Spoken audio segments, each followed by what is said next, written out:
करवा चौथ व्रत कथा वीरावती की कहानी। ये कथा एक साहूकार के 7 बेटों और उनकी एकमात्र बहन वीरावती से जुड़ी है। वीरावती ने अपनी पहली करवा चौथ का व्रत अपने मायके में रखा था। उसने सूर्योदय से लेकर चंद्रोदय तक निर्जल बिना पानी के व्रत रखा, जिससे वो बहुत भूखी और प्यासी थी।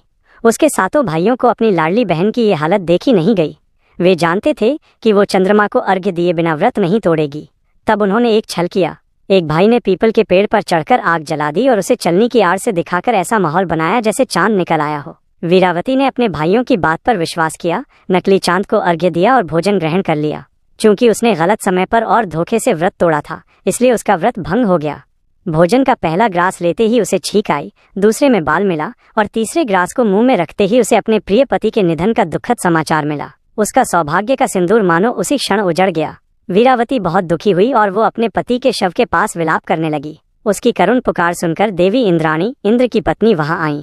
देवी इंद्राणी ने वीरावती को बताया कि उसने चांद निकलने से पहले व्रत तोड़ दिया था, जिस कारण उसके पति की ये दुर्दशा हुई है।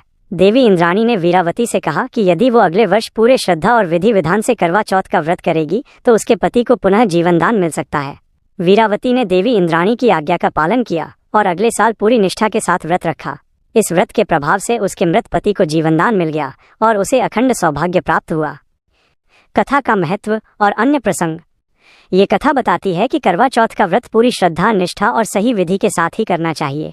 ये व्रत अखंड सौभाग्य, पति की दीर्घायु और सुखी वैवाहिक जीवन के लिए रखा जाता है। एक और प्रचलित कथा करवा नामक पतिव्रता स्त्री की है, जिसने अपने पति को मगरमच्छ से बचाने के लिए यमराज से युद्ध किया था और अपने पति का जीवन वापस पाया था। इसी कारण इस व्रत में करवा माता की पूजा भी की जाती है। समापन। इस कथा में इतना ही।